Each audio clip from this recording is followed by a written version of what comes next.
Hoje, vamos ver duas imagens da semana passada. Imagens que aparentemente não têm relação. Uma registra a realidade, a outra, pura manipulação. Quando você entender como essas imagens se conectam, muita coisa ficará mais clara para você.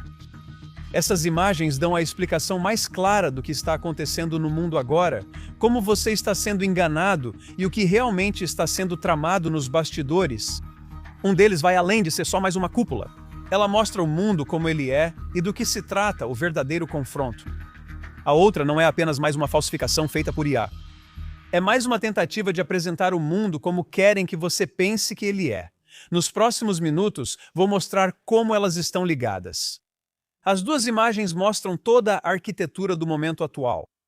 O presidente Trump, ao lado do líder da China, os verdadeiros centros de poder global, estratégia e conflito. Também é Trump se reunindo com o líder chinês após indicar no último ano que os Estados Unidos estão finalmente agindo e enfrentando a guerra travada contra eles desde o início do século. A outra imagem faz parte da tática de distração que a China e seus membros do eixo vêm conduzindo há anos, com o objetivo de manter nossa atenção em outra coisa. Como você está sendo manipulado para achar que este é o verdadeiro problema? Vamos analisar mais de perto a imagem falsa criada por IA. Aqui vemos uma criança com membros em forma de pretzel, compartilhada online como prova das atrocidades israelenses. Até o bolo na imagem parece ter sido assado no Vale da Estranheza. A imagem inteira é a materialização da teoria do Vale da Estranheza. Então, se Gaza realmente tivesse os números que eles alegam, se a tragédia fosse tão grande quanto insistem, por que alguém precisaria inventar uma criança? É tão absurdo que seria engraçado se não fizesse parte de um padrão muito mais sombrio. Essa criança em forma de pretzel gerada por IA não é um acidente. Faz parte de uma campanha maior.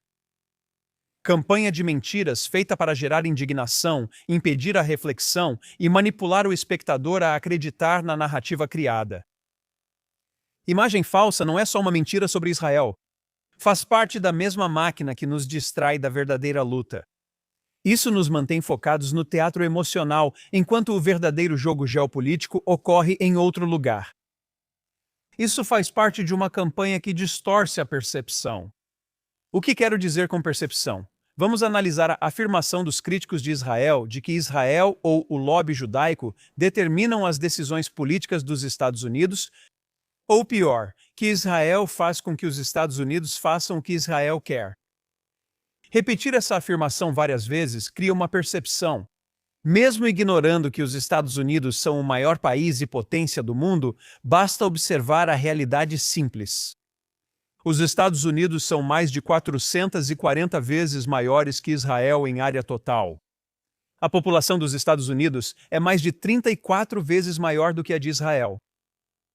Ou podemos olhar por outro ângulo.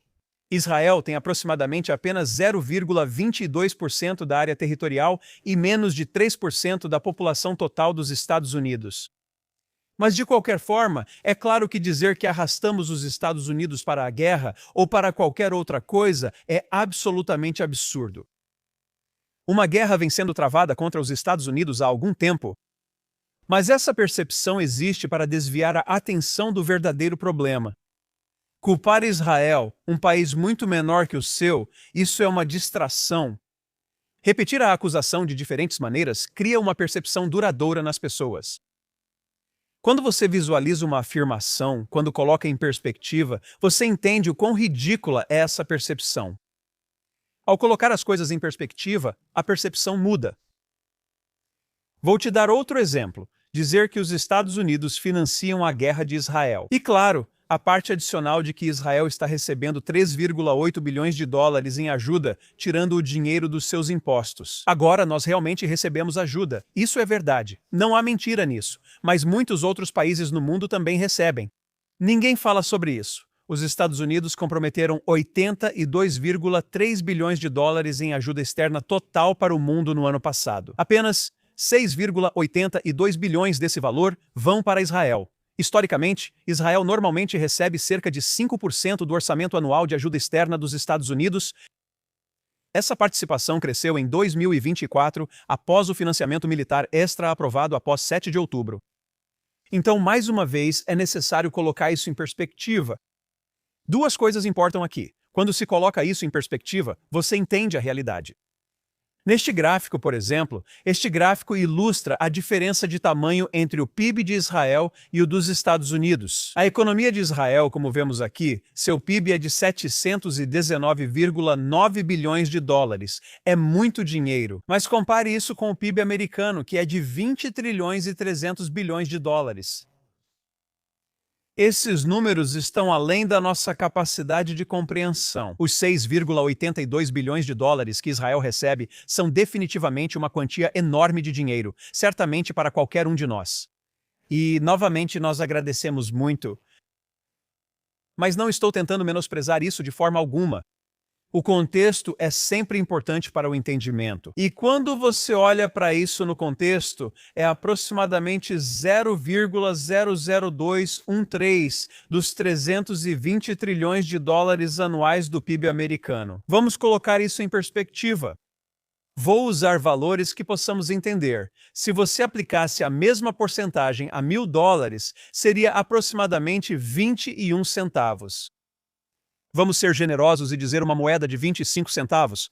Ao perceber isso, você entende que os Estados Unidos estão, na verdade, dando a Israel o equivalente a 25 centavos como doação.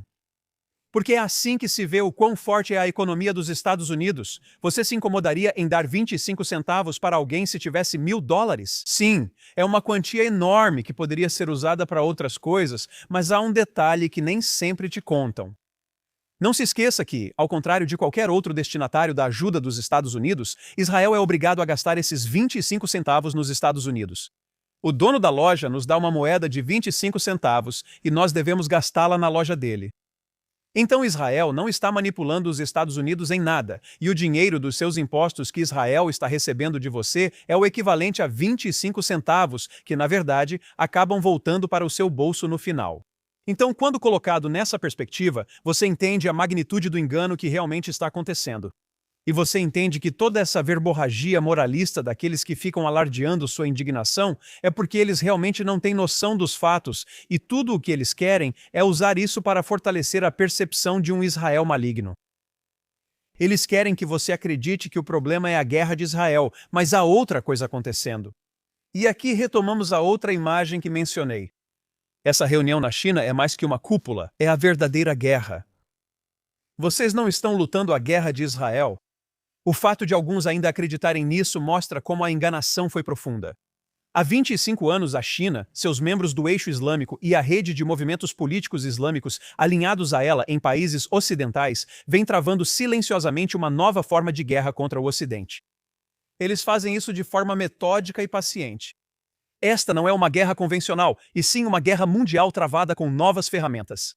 A guerra de informação, pressão econômica, milícias por procuração, operações cibernéticas, infiltração ideológica e manipulação de narrativas. E o objetivo é simples: convencer os americanos de que seus inimigos não são realmente inimigos, que seus aliados não são realmente aliados e que as ameaças direcionadas a eles são problema de outra pessoa. Eles, os chineses e o Islã, cada um tem seus motivos, mas o inimigo é o mesmo: o Ocidente, os Estados Unidos e qualquer um de seus aliados. Durante anos, eles minaram o poder americano enquanto os americanos se distraíam com produtos e entretenimento baratos e políticos complacentes. A China estava certa sobre algo. Você não notaria. A forma como eles estão travando essa guerra não segue o roteiro. Não é como crescemos vendo em histórias, filmes e séries sobre guerras mundiais. Pode não ser como imaginamos que sejam as guerras, mas o objetivo continua o mesmo: dominação global. E eles estavam muito perto, até que Trump interrompeu a trajetória. Eles o reconheceram como ameaça e reagiram com ferramentas desenvolvidas por décadas. Guerra psicológica, manipulação de narrativas e infiltração ideológica. Anos de investimento em universidades ocidentais, nos arcabouços marxistas, nas redes de formação de ativistas, tudo isso foi subitamente ativado. Mídia moldada por ideologia marxista e redes sociais influenciadas por capital estrangeiro. Influenciadores e figuras culturais repetem slogans que nem entendem. Tudo isso enfraquece a determinação do Ocidente e cega o público sobre o que está em jogo. Suas escolas doutrinam jovens enquanto guardiões culturais reforçam o roteiro. Todo roteiro de sucesso precisa de um vilão. E quem melhor para ser o vilão do que, adivinha quem? Eu volto a isso em um momento. A reunião na China remete aos fatos do último ano. Quando você observa as ações de Trump desde 28 de fevereiro deste ano, você vê clareza, consistência. Você vê uma bússola apontando para o verdadeiro eixo do poder. O Irã é uma arena central, não apenas por causa de suas próprias ambições e não apenas por causa de Israel, mas por causa do papel que desempenha no sistema maior que a China está construindo. O Irã foi criado para ser o poder do Oriente Médio que desestabiliza os aliados dos Estados Unidos e a influência américa na região. O bloqueio marítimo imposto por Trump ao Irã não visa só pressionar Teherã. É uma forma direta de pressão contra a China que depende fortemente da energia iraniana. E também é um recado para Pequim sobre sua vulnerabilidade e sobre o que os Estados Unidos podem fazer com a economia chinesa sem sequer disparar um único tiro. Esta é a verdadeira guerra, travada contra a posição do Ocidente no mundo. Essa guerra é econômica, ideológica, psicológica e estratégica. Fingir que é a guerra de Israel é só mais uma mentira em uma longa cadeia de mentiras criada para manter os americanos cegos ao fato de que eles são o verdadeiro alvo. A cúpula Trump-Xi não é um encontro diplomático educado, é o choque frontal entre duas visões de mundo. Trump quer impedir que consumidores dos Estados Unidos financiem a ascensão da China e devolver o equilíbrio global de poder aos Estados Unidos. Diferente dos governos anteriores que buscavam estabilidade, Trump vê a fraqueza econômica atual da China como oportunidade. Uma fraqueza criada por ele com as decisões desde que voltou ao cargo. Ele ameaça impor tarifas, ciente de que Pequim depende mais do mercado dos Estados Unidos do que a América dos produtos chineses. A China sustenta a economia iraniana com grandes compras de petróleo, e o ataque dos Estados Unidos à infraestrutura energética do Irã afetou diretamente a linha vital estratégica chinesa. Pequim percebe que os Estados Unidos estão mais uma vez dispostos a usar força para proteger seus interesses, um fator crucial para dissuadir possíveis planos sobre Taiwan. A cúpula também pressionará para restringir a inovação americana ao setor militar da China. No centro está a doutrina de Trump de paz pela força. A guerra com o Irã revelou à China que os Estados Unidos não temem mais enfrentar diretamente os aliados por procuração de Pequim.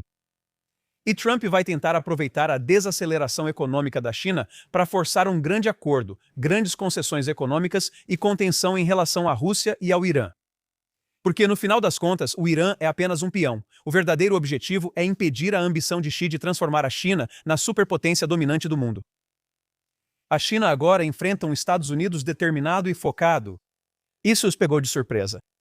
Eles investiram muito esforço e recursos, junto a fundos islâmicos, para adormecer a vigilância do Ocidente e emburrecer suas sociedades, especialmente intelectuais e elites.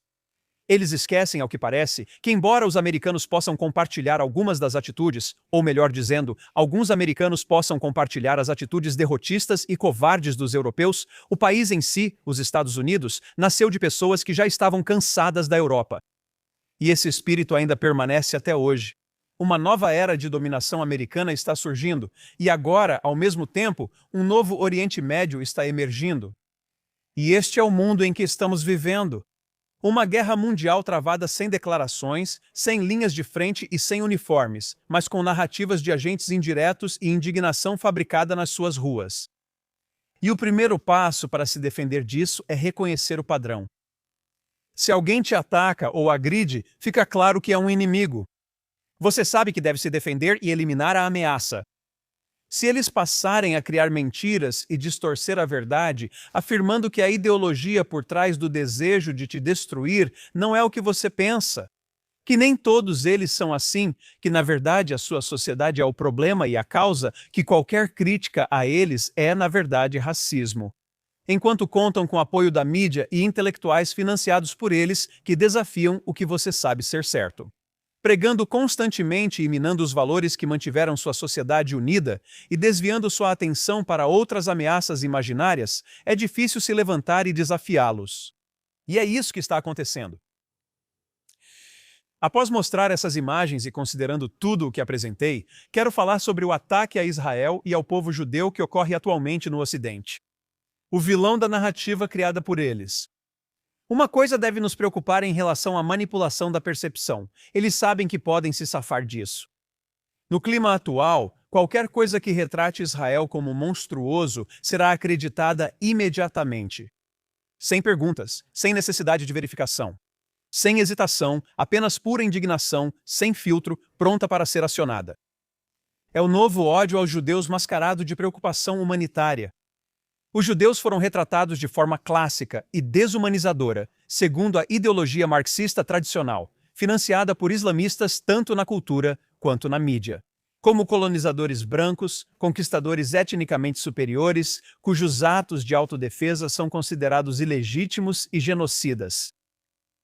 Eles justificam a indignação e o sentimento de superioridade moral, afirmando que Israel está cometendo um genocídio em Gaza.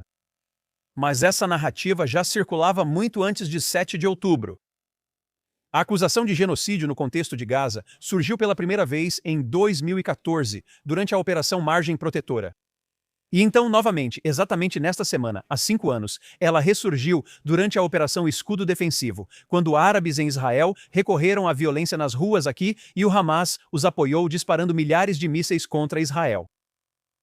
Em ambas as situações, o Hamas atacou Israel e o meio de limitar a resposta de Israel foi levantar a acusação de genocídio para que Israel fosse contido pela pressão internacional. E foi gritado novamente, inacreditavelmente, em 8 de outubro, apenas um dia após o massacre que eles cometeram. Enquanto Israel ainda estava engajado na batalha contra o Hamas, que invadiu áreas civis israelenses e realizou uma aniquilação sistemática de todos e quaisquer cidadãos israelenses. Antes de qualquer ação em Gaza, eles já falavam em genocídio novamente. Isso enquanto atos de terror contra Israel são amenizados como resistência. O que começou anos atrás como pedidos pelos direitos árabes à autodeterminação e depois como apelos para que judeus cedessem terras pela paz, virou justificativa para negar o direito dos judeus à autodeterminação e até apelos pela aniquilação do Estado judeu. Na verdade, é estrategicamente brilhante porque os judeus são o alvo mais fácil. Sei que muitos tolos no Ocidente se acham heróicos, desafiando, exibindo bandeiras e postando declarações. Quero ver se eles têm coragem de fazer isso com pessoas negras hoje, ou de escrever algo sobre Maomé. Aí vamos ver como são corajosos. Os judeus fornecem o combustível emocional necessário para agitar as massas. E isso justifica a criação de organizações políticas, o fluxo de fundos estrangeiros, a mobilização de ativistas, as manifestações de rua, a radicalização, a violência. Enquanto todos estão focados em Israel, os mesmos movimentos de repente clamam por globalizar a intifada, transformando um conflito regional em uma revolta ideológica mundial. E isso cria instabilidade em todo o Ocidente, entre os Estados Unidos e seus aliados. A Irmandade Muçulmana, proibida em muitos países do Oriente Médio por ser vista como ameaça, atua livremente no Ocidente com novos nomes e marcas. Nos Estados Unidos, grupos como o CAIR se posicionam como organizações de direitos civis, enquanto desviam a atenção de suas próprias redes e a direcionam para a AIPAC. Como se o problema fosse a participação política judaica e não a invasão dos Estados Unidos por organizações religiosas radicais estrangeiras. O esforço contra Israel não é apenas uma inocente crítica às suas políticas. O objetivo é negar nosso direito de existir, remover Israel da família das nações e transformar Israel em um Estado pária. Um país que deve ser isolado, punido, banido do debate legítimo. Para muitos que espalham essas acusações, o objetivo não é salvar vidas palestinas, é matar o Estado judeu. E a constante perpetuação da mentira. Em artigo após artigo, assim como no New York Times esta semana, eles concedem prêmios e até celebram os mentirosos. Quando um veículo de mídia supostamente respeitado faz coisas tão vis, por que nos surpreender que influenciadores e pessoas comuns sintam-se encorajados a repetir isso em vídeos e postagens nas redes sociais? Às vezes, fabricadas como essa afirmação. Ontem à noite, um foguete israelense atingiu o carro de uma criancinha no sul do Líbano, queimando-a viva. No banco de trás, com o pai ao volante, essa criança de olhos verdes e cabelos loiros no sul do Líbano foi atingida por um foguete financiado por americanos ou europeus. E então ambos, incluindo essa criança, foram queimados vivos. Isso nunca aconteceu. Este garoto é usado para causar efeito emocional. Peter Conley, o bebê P, como alguns podem se lembrar, foi assassinado na Inglaterra em 2007 pelos próprios pais. Quão desprezíveis essas pessoas devem ser? Quando não estão usando IA para inventar acusações, eles estão, na verdade, se apropriando de outras tragédias e construindo uma acusação falsa e maliciosamente perpetuada apenas para difamar Israel. Esses são os modernos libelos de sangue. Esses odiadores vis, dementes, estão à solta nas plataformas de mídia social. Sempre há uma desculpa, sempre uma justificativa, sempre uma nova história para revestir o mesmo ódio de sempre. Os judeus eram atacados muito antes de existir Israel, da palavra Palestina ser criada ou de qualquer conflito surgir. Fomos atacados por matar o Messias deles, atacados por ignorar o profeta deles, atacados pela peste negra, atacados por sermos diferentes demais, atacados por nos assimilarmos bem demais, atacados por sermos visíveis demais, atacados por sermos invisíveis demais, atacados por trabalharmos em certos empregos, atacados por nos recusarmos a carregar certos fardos, atacados por existirmos. E agora somos atacados por nos recusarmos a nos render e sermos derrotados, por nos defendermos, por sobrevivermos. Então, quando as pessoas dizem que é complicado ou que precisamos entender o contexto ou que não começou em 7 de outubro, eu concordo. Não começou em 7 de outubro, não começou em 48. Nem começou no século XX, começou no momento em que os judeus existiram como povo. Voltando agora para os acontecimentos no Oriente Médio, tenho certeza de que você não vai se surpreender com as coisas que estão acontecendo na Síria e que, mais uma vez, não estão sendo noticiadas. O Dr. Ed Cohen, especialista israelense em Oriente Médio nascido no Líbano, demonstra preocupação com a situação atual na Síria. A Síria, segundo ele, vive uma transição nacionalista islamista, com mais segurança, porém sem liberdades pessoais ou religiosas e grave risco para minorias. A Síria, ele diz, tornou-se efetivamente um estado de uma só denominação, uma só religião, dominado por grupos árabes sunitas. A saída de Assad não trouxe alívio ao povo sírio. O ISIS assumiu o controle. No início, líderes como al-Jolani e as facções que derrubaram Assad tentaram se apresentar como islâmicos, mas não extremistas, oferecendo uma alternativa a Assad e aos grupos rebeldes moderados. Mas a realidade que surgiu é muito mais radical. A Síria enfrenta uma grande convulsão, não só pelos massacres contra alauítas em março de 2025 e contra drusos no ano anterior, mas também devido a uma profunda transformação social. Um país secular por mais de 60 anos, sob a família Assad, está se tornando um Estado islâmico ao estilo Talibã. Os indicadores, segundo ele, incluem segregação de gênero nas escolas, restrições à venda de álcool e, mais preocupante ainda, um sistema educacional baseado na incitação contra minorias, contra judeus e contra o Ocidente. O Dr. Cohen alerta que gerações inteiras estão agora sendo criadas na Síria sob uma ideologia influenciada pelo ISIS, semelhante ao Hamas, mas em uma escala muito maior, bem na fronteira norte de Israel. A Síria segue o caminho do Afeganistão, com rápida islamização após a queda do regime secular. A nova Constituição submete todas as instituições antisseculares à lei islâmica. Em várias regiões, tribunais seculares foram trocados por tribunais da Sharia. Para Israel, isso significa que uma nova geração cresce hostil a Israel, identificada com os palestinos e doutrinada por autoridades alinhadas ao ISIS sobre atacar judeus e minorias, como drusos e alauítas. Cito o artigo do Dr. Cohen porque ninguém na Europa está pedindo o boicote à Síria, ninguém está sancionando o regime do ISIS na Síria. Mas a União Europeia impôs sanções esta semana aos judeus na Judéia e Samaria, não por violência ou perseguição, mas por quererem se estabelecer na região que fazia parte da nossa terra ancestral. Hoje em Israel comemoramos o Yom Yerushalayim, o Dia de Jerusalém. Concluo dizendo que, segundo o calendário hebraico, Jerusalém foi libertada após 2000 anos na Guerra dos 6 Dias. Foi o dia em que essa passagem da Bíblia, Zacarias 8, essa profecia de mais de 2.500 anos atrás, se cumpriu. E eu cito: Assim diz o Senhor, voltarei para Sião e habitarei em Jerusalém. Então Jerusalém será chamada de Cidade Fiel, e o monte do Senhor dos Exércitos será chamado de Monte Santo. Assim diz o Senhor dos Exércitos: mais uma vez, homens e mulheres de idade avançada se sentarão nas ruas de Jerusalém, cada um com sua bengala na mão por causa da idade. As ruas da cidade ficarão cheias de meninos e meninas brincando ali.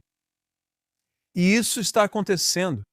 Quando falamos sobre sionismo, é disso que estamos falando, o retorno a Jerusalém, como foi profetizado.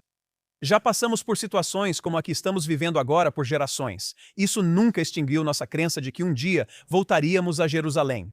Minha família também sonhava em retornar à terra de Israel como sionistas. Meu avô, Daniel Ben Mashiach Golel, sim, filho de Mashiach, nasceu e foi criado no Afeganistão. Minha família viveu lá por mais de 1000 anos, mas eles nunca deixaram de sonhar em voltar para a terra de Israel. Meu avô, ainda no Afeganistão há mais de 100 anos, ouviu que o sonho de retornar estava realmente acontecendo, que o sionismo, como era chamado ao redor do mundo, para nós era o sonho de retorno. E ele convocou seus companheiros afegãos para retornar à terra de Israel, para Jerusalém, e ele fez isso em 1921. Ele e meu bisavô se mudaram para Jerusalém e construíram uma casa em Jerusalém. Minha mãe nasceu na cidade velha de Jerusalém, assim como era o sonho deles. E anos depois, eu me mudei para cá depois da minha mãe, que conheceu meu pai e se casou com ele. Moramos nos Estados Unidos por alguns anos, e ela nos trouxe de volta para cá. E eu tenho o privilégio não só de viver em Jerusalém, mas também de ter meus filhos, que nasceram em Jerusalém, terceira geração de jerusalemitas. Esta semana, como eu disse, é o aniversário da Guerra dos 6 Dias. Naquela semana, Israel restaurou seus direitos sobre a terra de Israel, Judéia e Samaria. E meu primo, Rami Golel, que já faleceu, era paraquedista. Aquela geração de paraquedistas que libertou Jerusalém, tivemos o privilégio de ele ser um daqueles judeus que libertaram Jerusalém. E seguindo os passos dele, eu mesmo e agora meu filho também fomos paraquedistas nas FDI, as Forças de Defesa de Israel, o exército do povo judeu, algo que não tivemos por 20 séculos. Agora estamos de volta aqui. Agora, ao contrário de 2000 anos do povo judeu, vivemos esse sonho e também podemos lutar por ele. Porque o povo da eternidade não tem medo do caminho longo. Aman Netzach, Lomi Fatshid, Midirich Auka. Eu sou Daniel Seaman. Volte comigo na próxima semana no Straight Up, dos estúdios de TV da JNS, no coração de Jerusalém, Israel.